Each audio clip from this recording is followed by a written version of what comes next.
शुभ संध्या। कैसे हैं आप सब? स्वागत है आप सभी का टेस्ट सीरीज़ में। आशा है आप सबों की तैयारी अच्छी चल रही होगी और आप अपनी तैयारी को टटोलिए इस टेस्ट सीरीज़ के माध्यम से। तो चलिए शुरुआत करते हैं। तो आज का पहला प्रश्न है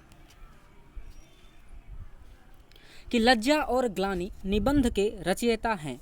विकल्प दिए गए हैं श्याम सुंदर दास, बालमुकुंद गुप्त, रामचंद्र शुक्ल और माधव प्रसाद मिश्र। तो लज्जा और ग्लानि निबंध के रचयिता हैं आचार्य रामचंद्र शुक्ल।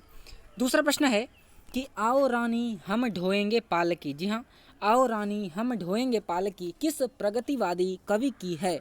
यह पंक्ति बतानी है आपको और विकल्प दिए गए हैं शमशेर, नागार्जुन, मुक्तिबोध और पंत। तो यह पंक्ति जो है नागार्जुन की है। तीसरा प्रश्न आपके स्क्रीन पर है कि हरिजन गाथा किसकी प्रसिद्ध कविता है? आप अवश्य जानते होंगे हरिजन गाथा किसकी प्रसिद्ध कविता है। संघ लोक सेवा आयोग के पाठ्यक्रम में भी है यह। तो हरिजन गाथा जो है यह नागार्जुन की कविता है। चौथा प्रश्न आपके स्क्रीन पर है कि कबीर का रहस्यवाद रचयिता कौन है? कबीर का रहस्यवाद के रचयिता कौन है? विकल्प दिए गए हैं doctor Nagendra, B doctor Hazari Prasad Dwivedi, C Ram Kumar Verma और डी रामचंद्र शुक्ल। तो कबीर के रहस्यवाद के रचयिता हैं राम कुमार वर्मा। पांचवा प्रश्न है कि आचार्य शुक्ल ने किस आधार पर आदिकालीन जैन साहित्य को हिंदी की परिधि से बाहर रखा? जी हाँ, उनका आधार क्या था आपको बताना है और विकल्प दिए गए हैं धार्मिक साहित्य के आधार पर, अशुद्ध प्रयोगों के आधार पर, काव्य शास्त्रीय आधार पर या संवेदना शून्यता के आधार पर। तो इसका सही उत्तर होगा धार्मिक साहित्य के आधार पर। छठा प्रश्न है कि बौद्ध धर्म जब तंत्रवाद में परिवर्तित हो गया तो किस साधना पद्धति का उद्भव हुआ? जी हाँ, बौद्ध धर्म जब तंत्रवाद में परिवर्तित हो गया तो किस साधना पद्धति का उद्भव हुआ? और विकल्प दिए गए हैं व्रजयान, भावयान, हीनयान और सुखयान। तो इसका सही उत्तर होगा व्रजयान। सातवां प्रश्न आपके स्क्रीन पर है कि नाटक को पंचम वेद किसने कहा? जी हाँ, नाटक को पंचम वेद किसने कहा? और विकल्प दिए गए हैं धनंजय, भट्टनायक, भरत मुनि और भानुदत्त। तो इसका सही उत्तर है जी हाँ भरत मुनि। आठवां प्रश्न आपके स्क्रीन पर है कि इनमें से कौन मनोविश्लेषणवादी कथाकार नहीं है? जी हाँ, आप कीवर्ड्स पर अवश्य ध्यान देंगे। इनमें से कौन मनोविश्लेषणवादी कथाकार नहीं है? और विकल्प दिए गए हैं जैनेन्द्र कुमार, चतुरसेन शास्त्री, इलाचंद्र जोशी या डी अज्ञेय। तो इसका सही उत्तर होगा जी हाँ चतुरसेन शास्त्री। 10वां प्रश्न है कि प्रेमचंद किस प्रवृत्ति के उपन्यासकार हैं? जी हाँ, प्रेमचंद किस प्रवृत्ति के उपन्यासकार हैं? और विकल्प दिए गए हैं आदर्शवादी, यथार्थवादी, सी आदर्शोन्मुख यथार्थवाद या डी यथार्थोन्मुख आदर्शवाद। तो इसका सही उत्तर होगा सी आदर्शोन्मुख यथार्थवाद। 10वां प्रश्न है कि आलोचक के मुख से किस आलोचक के व्याख्यानों का संकलन है? जी हाँ, प्रश्न बहुत महत्वपूर्ण प्रश्न है कि आलोचक के मुख से किस आलोचक के व्याख्यान का संकलन है? और विकल्प दिए गए हैं नंद दुलारे वाजपेयी, रामस्वरूप चतुर्वेदी, नामवर सिंह और प्रभाकर क्षत्रिय। तो इसका सही उत्तर होगा जी हाँ नामवर सिंह।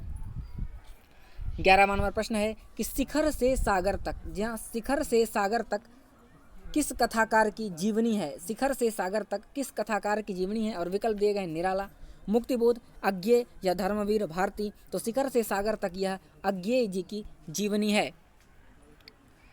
12वां प्रश्न और महत्वपूर्ण प्रश्न है कि सुमेलित कीजिए और विकल्प दिए गए हैं कृष्णा सोबती, श्रीलाल शुक्ल, राही मसूम रजा और कमलेश्वर। और हमको इनकी कृतियों से सुमेलित करना है।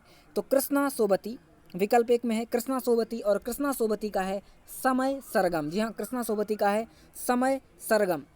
बी में है श्रीलाल शुक्ल और श्रीलाल शुक्ल साहब का है विश्रामपुर का संत। जी हाँ, विश्रामपुर का संत। राही मसूम रजा की कृति है टोपी शुक्ला। जी हाँ, टोपी शुक्ला। और बहुत ही प्रसिद्ध कमलेश्वर, और कमलेश्वर की कृति है कितने पाकिस्तान। जी हाँ, कितने पाकिस्तान कमलेश्वर की कृति है।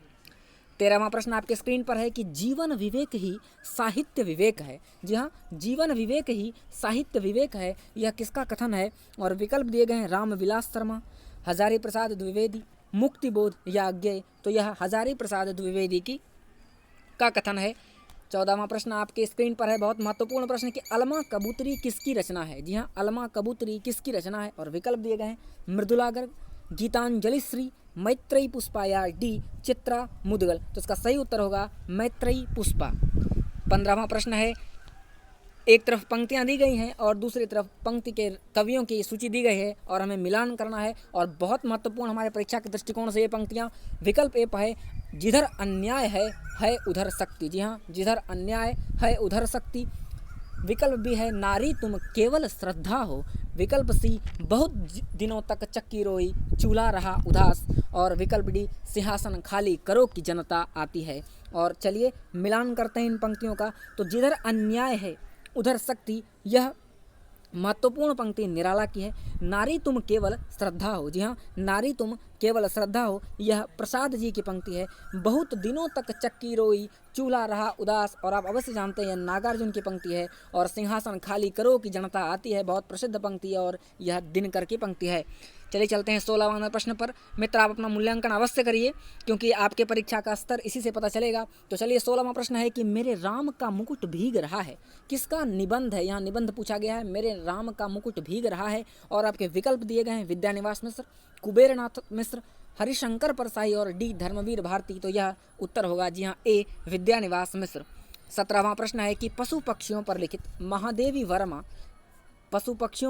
महादेवी वर्मा का रेखा चित्र संकलन है। और विकल्प दिए गए हैं, पथ के साथी, मेरा परिवार, स्मृति के रेखाएं या अतीत के चलचित्र। तो इसका सही उत्तर है मेरा परिवार। 18वां प्रश्न और बहुत महत्वपूर्ण पंक्ति, तोड़ेंगे ही होंगे मठ और गढ़। जी हाँ, तोड़ने होंगे मठ और गढ़ सब किसकी पंक्ति है? और विकल्प दिए गए हैं, निराला, रघुवीर सहाय, नागार्जुन या मुक्तिबोध। तो यह पंक्ति प्रसिद्ध पंक्ति मुक्तिबोध की है। 19वां प्रश्न है, एक तरफ संपादकों की सूची दी गई है और दूसरी तरफ उनके पत्रिकाओं का नाम दिया गया है और हमें सुमेलित करना है। विकल्प दिए गए अखिलेश, नमिता सिंह, राजेंद्र कुमार और प्रभाकर श्रोत्रिय। तो चलिए मिलान करते हैं। तो अखिलेश की जो पत्रिका है उसका नाम है समयांतर। जी हाँ, अखिलेश की पत्रिका का नाम है समयांतर। नमिता सिंह की पत्रिका है पूर्वाग्रह। राजेंद्र कुमार की पत्रिका है बहुवचन। और प्रभाकर श्रोत्रिय की पत्रिका है जी हाँ वर्तमान साहित्य।